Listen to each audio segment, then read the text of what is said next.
So, what if I told you that slowing down is essential to a happier, healthier, more fulfilling life? Do I have your attention now? Fantastic.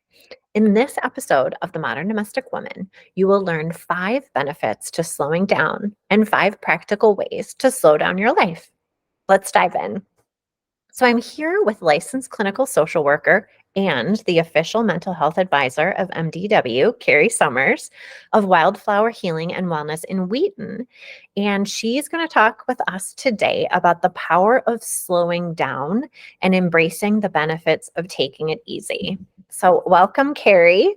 Hi, it's nice to be here. Yeah, It's official. I know it's official. I'm so excited for our talk. And this is like one of many short snippets of information because again, like the busy, we're all about the busy, but we are going to talk today about slowing down that busy. So let's talk. Let's do it. So we're totally preoccupied with life, right? Totally. Always rushing from one thing to the other. I think that regardless of the day, I always have a list of 100 things that are like running through my brain like a Rolodex all day long, and it's exhausting. It really is, especially when you have to like keep track of other people's lives too, other people's Yes, schedules, including like work and your own life. We can talk about the back burner on another episode, for but sure. um, what are some benefits to slowing down? Can you talk to us, like in your experience, talking with your clients and just living your life as a woman today? Like, what are some of the benefits to slowing down? Yeah, there are multiple benefits to slowing down. Reduced stress is a big one. I think that comes without being said that you slow down, take one thing at a time, and your stress will be reduced. I mean, just taking a step back and being present in the moment and embracing the power of slowing down in itself is super beneficial. How about improve focus and clarity? I know that when I have a million things going on, like how am I going to respond to that email? How am I going to write that blog? How am I going to respond to that text? I'm so overloaded with the multiple things that I am trying to balance that I am not focused or clear on any of it. So I found, taking a step back, taking a breath, putting some tasks to the side, and really focusing on the task at hand makes you actually more productive than you would think. And I feel like I have better quality work because I am focusing on one thing and it is clearer and I am more focused. I love that. Um, yeah, I mean, even too, how about just more meaningful relationships? I find that, I'm on a video call, maybe even this one, for example, and I'm thinking about, okay, what am I going to do immediately after I get off this call? So, yes, am I listening to what you're saying? Yes, but am I truly listening?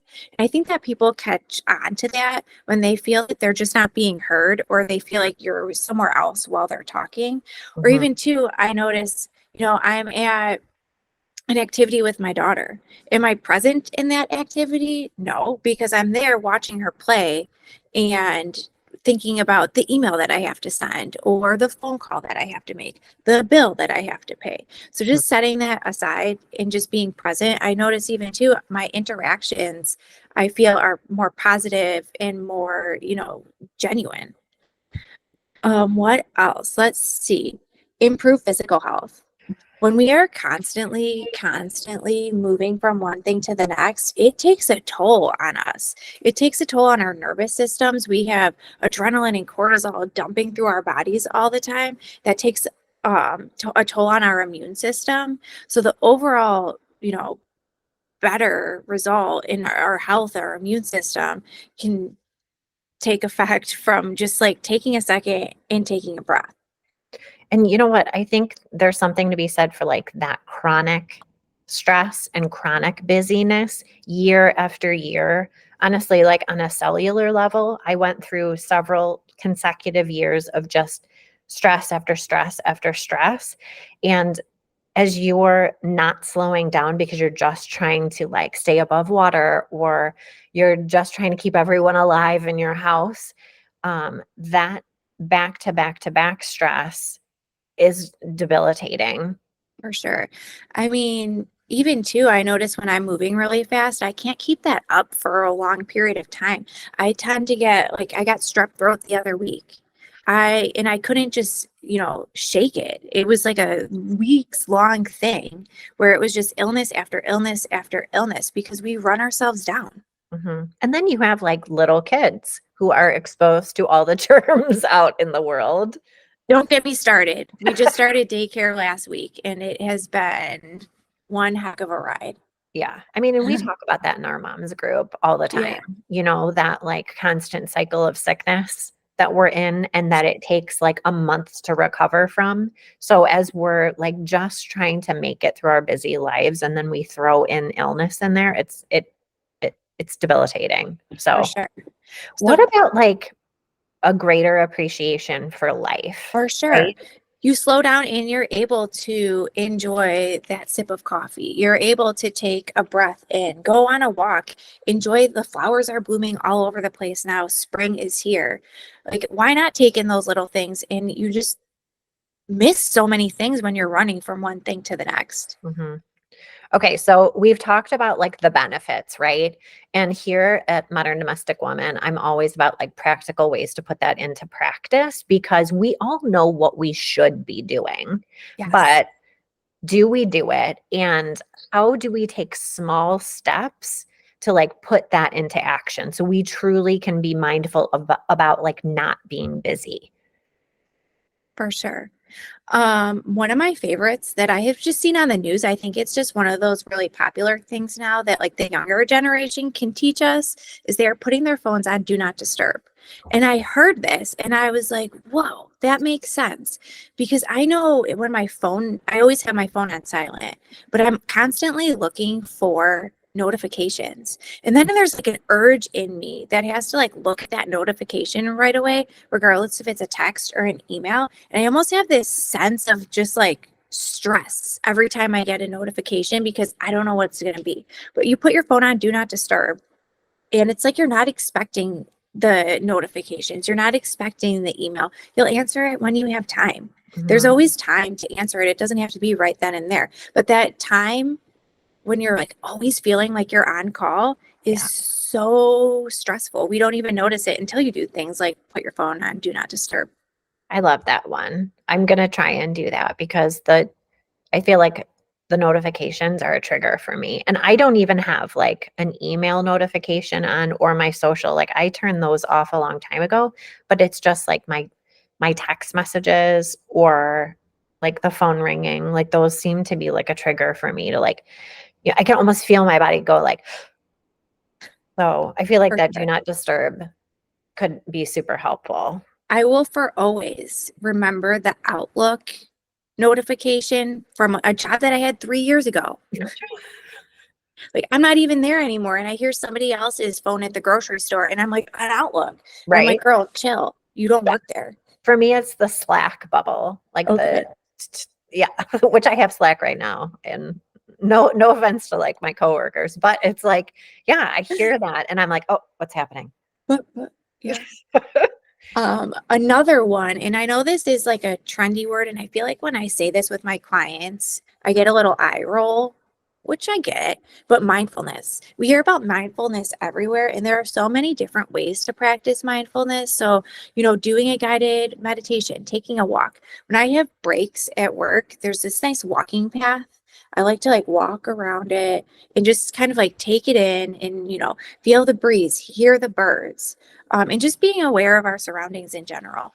Because I think mindfulness has gotten watered down, right? Yes. It's just talked about everywhere. And that's not mindfulness means something different for everybody. So you have to tap into like your sweet spot of mindfulness. So like you said, taking like a lap, my sweet spot is like I have several meetings during the day and I know I've just been like sitting and rotting in front of my computer and I can feel like my clarity and my thinking is shot.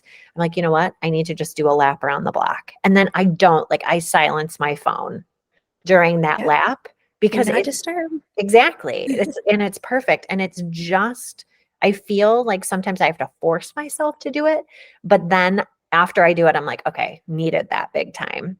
Yep.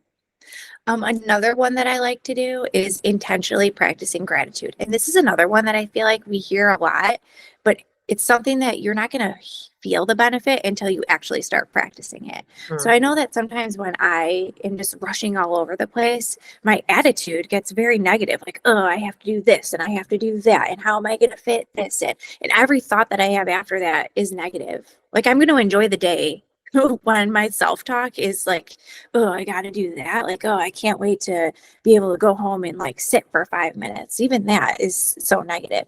So just taking a moment throughout the day, whether it be when you first wake up at, lunchtime, when your kid is napping, when you're about to go to sleep, to think of a few things throughout the day that went well.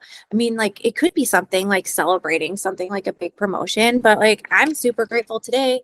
I got my venti coffee and Yeah. I'm ready to go. And that's something that I don't necessarily get myself every single day, more often than I want to admit, but not every single day, that I want to like take the time to actually enjoy. You know what? The mindful part or like a gratitude, like a sense of gratitude, because again, watered down, right? Everybody talks Mhm. about like the gratitude list.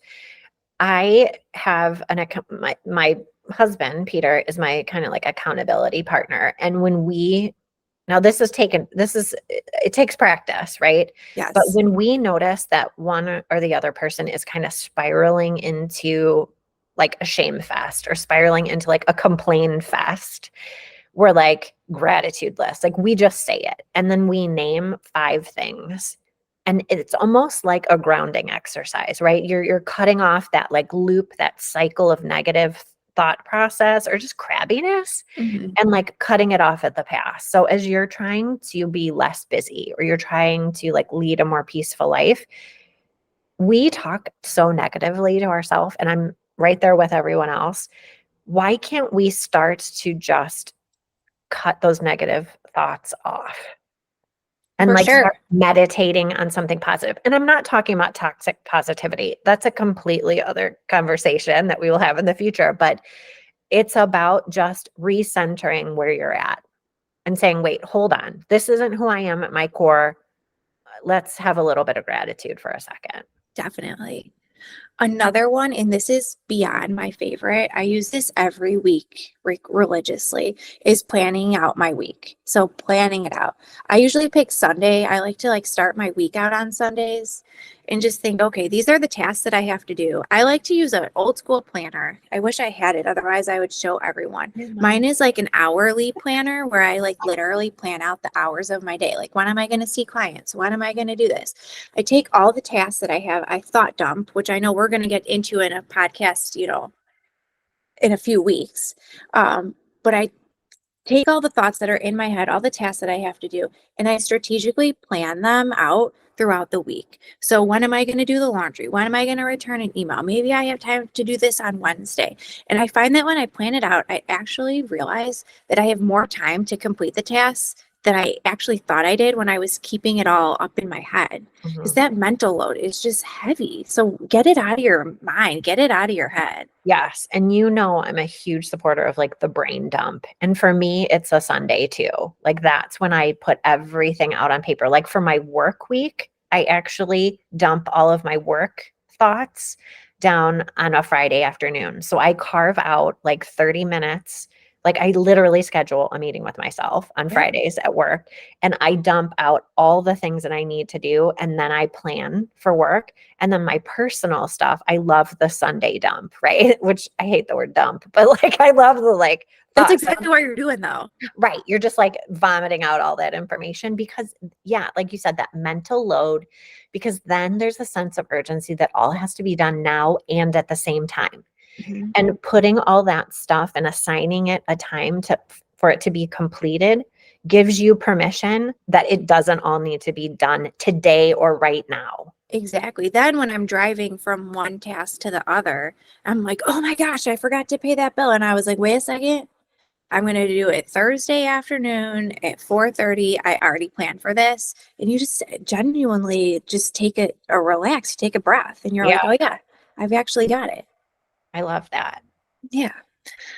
Another one, and this is a big one because we are not all perfect humans is sometimes we just have to give ourselves gentle reminders. Like we notice that we've been rushing all day from one thing to the next and just stopping and taking a deep breath in. Eventually, what happens when you are more conscious of your body and just more aware that you're stressed out, you just naturally take a breath. Mhm. I love the gentle reminders. And here's the thing, I am very good at dishing out gentle reminders to other people. Yes. So why am I not exercising this right to like gently remind myself? And that, and once again, another topic, but that self-loathing of like, I'm not getting stuff done fast enough, or I'm not checking all these things off my to-do list. I love the gentle reminders. Yes. So thank you, Carrie, for taking the time to just walk us slowly through these tips. I really think that, we talk about baby steps. We talk about this idea of micro habits. And if we just gently allow ourselves to take time to slow down, to savor those moments, we can benefit by reducing stress, improving focus, all the things that we talked about today. So, you've been following Modern Domestic Woman for any amount of time. I'm all about the taking of the deep breath. So maybe we'll just end on a big deep breath